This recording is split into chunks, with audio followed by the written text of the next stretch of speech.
Welcome back, guys. My name is Jonas, and this is Designing Dads.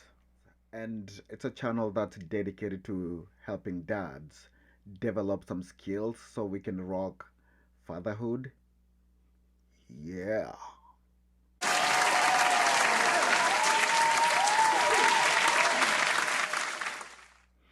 And today's topic, we are going to be talking about a very important subject when it comes to family life.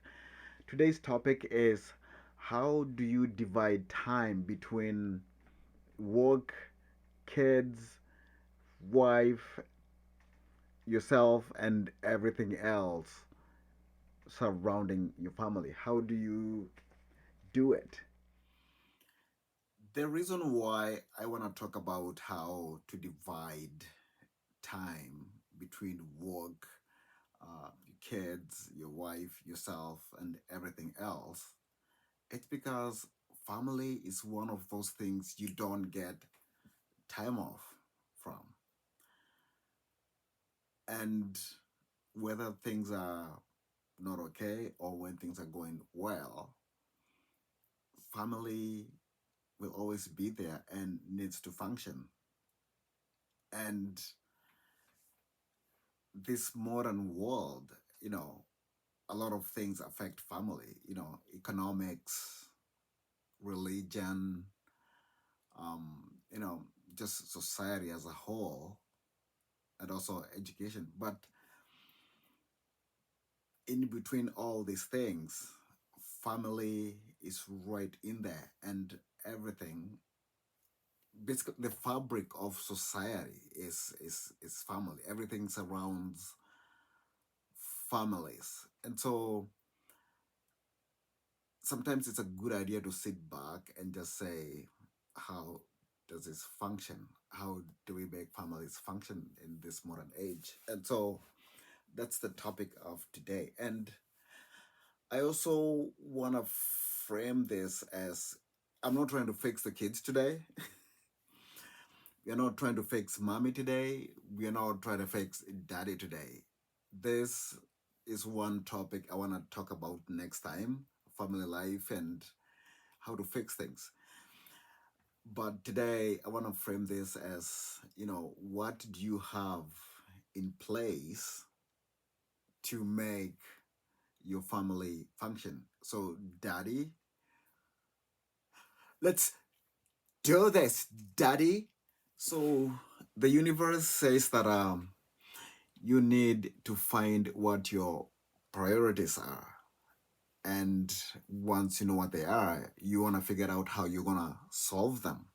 So you need a schedule.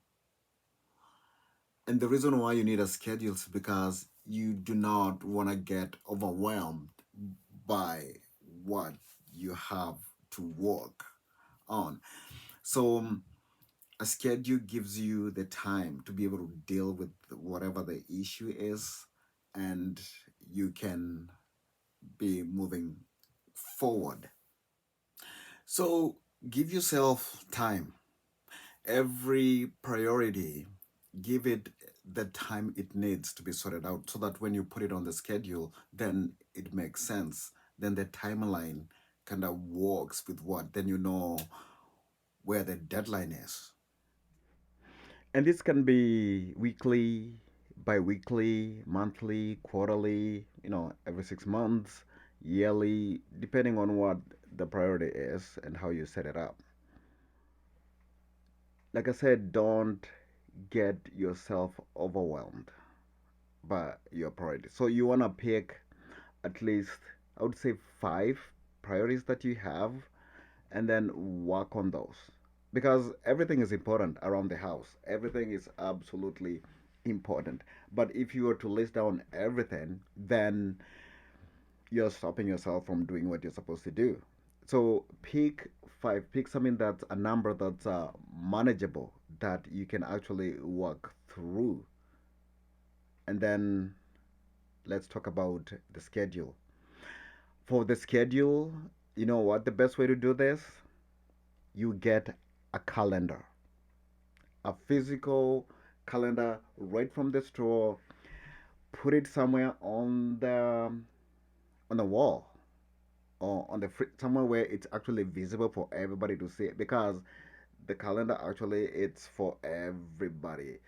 And the reason why I'm emphasizing on the calendar, I might sound old school, but I like the calendar because of the large family that we have.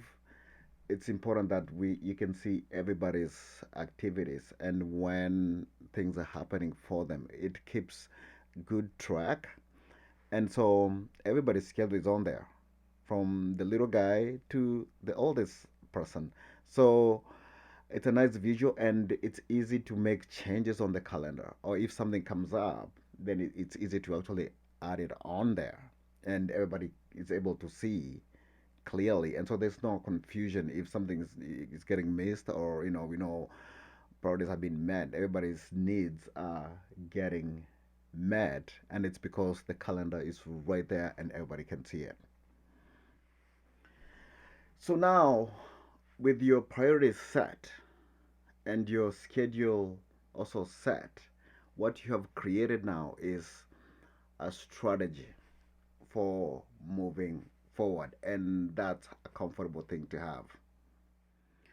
So the next thing you want to have is routines, daily routines, routines about activities that need to happen that day, or that morning maybe, or that afternoon or evening, and also nighttime. And the reason why you want to have routines is because you don't want surprises. What you're trying to create is normalcy, and how you set up just means how everybody's going to be successful in what they need to be doing. And this is also an opportunity for you to kind of adjust some of the routines that you have, and you know try to make them work. So this is really crucial. By setting up routines, you're strategizing the day to day, and it means function for a lot of families. And I want to emphasize that when it comes to routines, take your time. Take your time to set them up, because you want it to be manageable, and you don't want it to feel like everything's just redundant. It's the same thing all over again. No, you want to make it such that everything is functionable and easy to do. So take as much time as you can to organize things. As a guy, I like to think of myself as a routine man. I love routines. I love routines because to me that is function. And so become the routine man. Be that guy that enforces this and tries to make things actually happen. And you know what? When you do it, um, your kids are more likely to actually do that because they're gonna learn from you. So it might feel redundant, yes, but the benefits of creating routines is absolutely crucial. And as they age, they fall into those good patterns that you have created over time. So it's not, again, it's not a one day fix. And that's why it's important to take your time, because this is a lifetime of activities for your entire family. On a personal note, um, the reason why I actually like doing chores and setting up routines is that I like to be the first person they see in the morning when they wake up.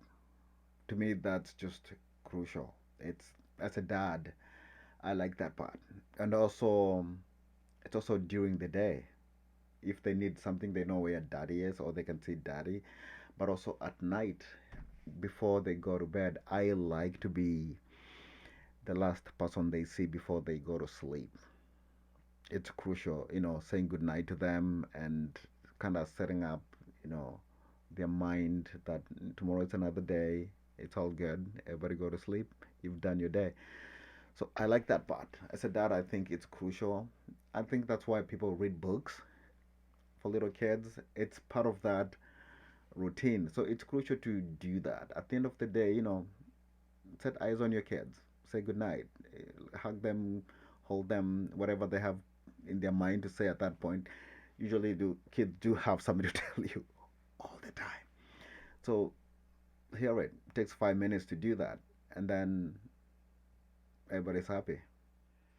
So one other thing you want to be doing when you're setting up routines is delegation. Delegation. This is where you assign activities to responsibility to everybody in your house.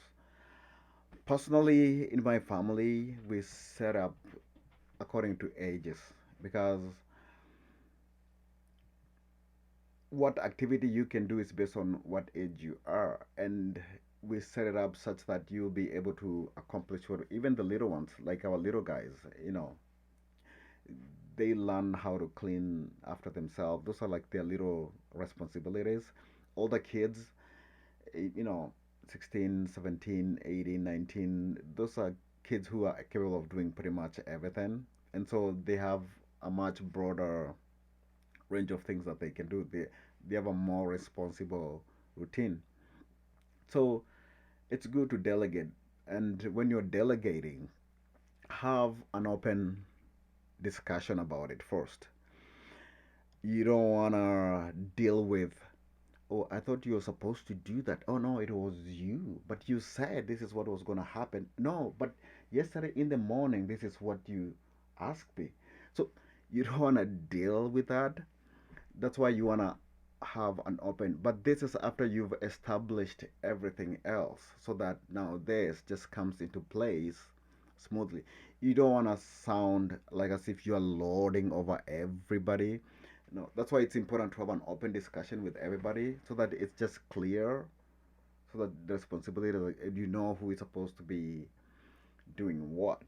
And again, this is just to bring function into the routine. What I would suggest when it comes to setting up routines is try the routines first yourself before you implement them. And what I've done personally is that I'll wake up in the morning and try out what I kind of think the routine should be like, and I try them out, and then I can see clearly, and I'm also learning how everything is going to happen. The good thing about it is that then everybody's seeing what you're doing without feeling like, oh. But once they see things working, then it's easy to introduce them to whatever routine you're coming up because they have seen you do them. And it's sort of like a monkey see, monkey do situation. But in a family setting, you're trying to set precedent, and everybody's gonna learn at their own space, at their own speed.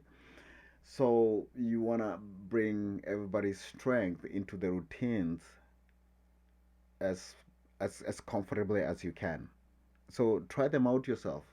Be the guy, because even kids, they like to know what the plan is, and that's one of the things I hear my wife doing every morning is that she will wake up and you can hear her. She will be like, let's get ready for the day. So everybody starts to echo those words throughout the house, and all of a sudden, everybody's getting ready. So whoever was thinking, oh my God, no, everybody's getting ready. It works. So try it, and let me know how that works for you. So, Dad, take the lead. Be the guy that does it, and everybody follow through. It's not easy. Again, this is not a one time. I can do this in one day. Give yourself time to create these routines. Give yourself time for everybody to get into it. So you got to have a little bit of patience there, but let's do this, man. Let's do this. And the next thing that you want to do when you're setting up, you know, work life, kids, and everything else to function is giving yourself time to heal. Give yourself time to regulate yourself. You have to have that time to take care of yourself. You have to have that. The one concept I've learned over time when it comes to this is that everybody has a cup and they need to have that cup filled. So, how many people are in your family? Those how many cups you have to fill. Personally, because we have a large family, I like to fill my cup in the evening when everybody's gone to bed. That's when I will paint. That's when I will start a podcast and talk to people.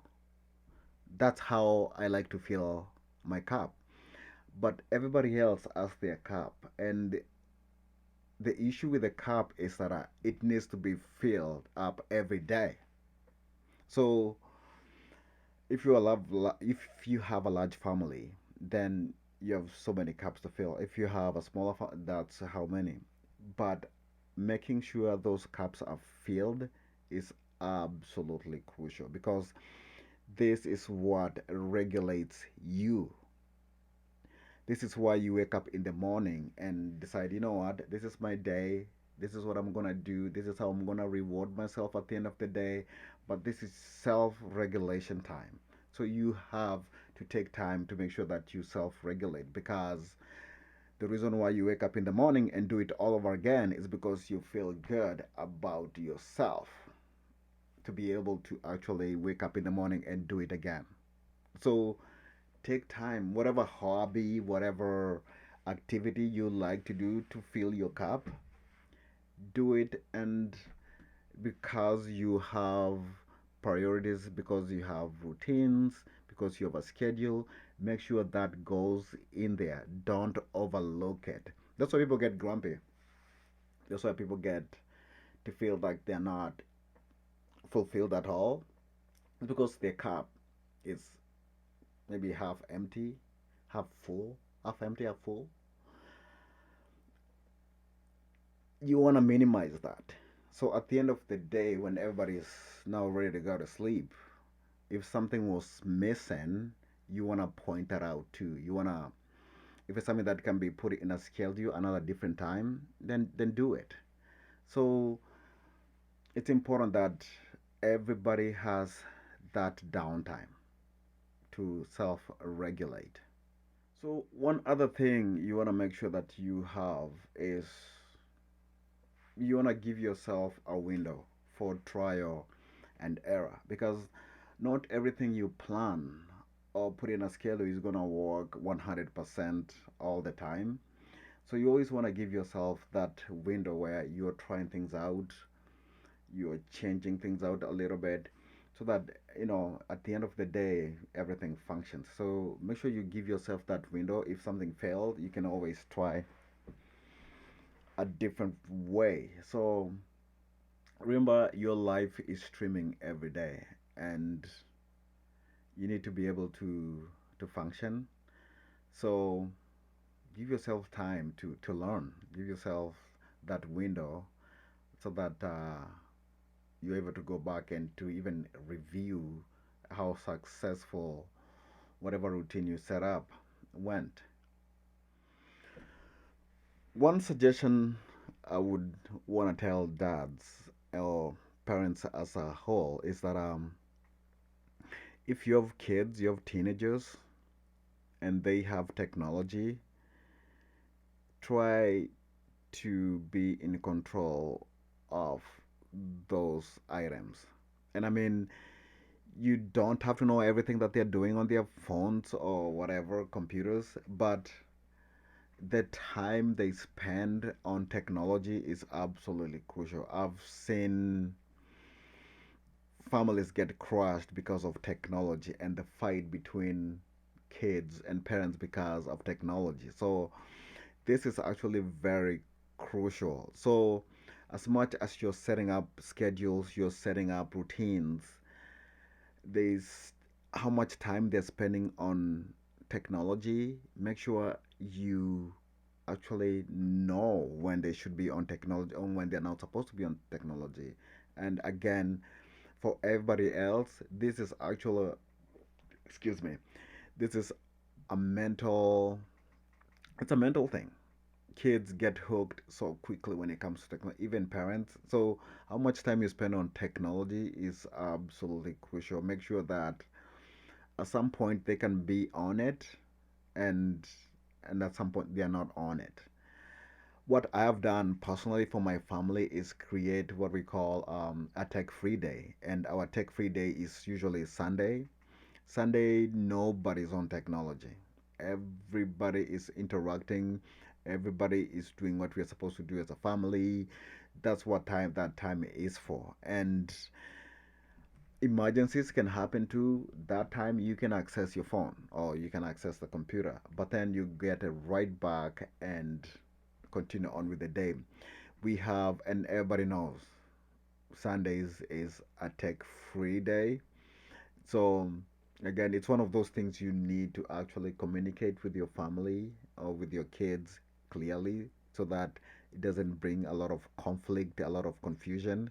So as a dad, watch this piece because it's actually crucial to everything you are going to be doing with your family. So I want to thank you for watching this and listening to my 2 cents. And before you go, please like and subscribe to the channel. I'm trying to grow this with you in mind, and I want this to reach as many people as possible. People just like you who are looking for some solutions to some things that they can do around the family. So be encouraged, though. Be encouraged.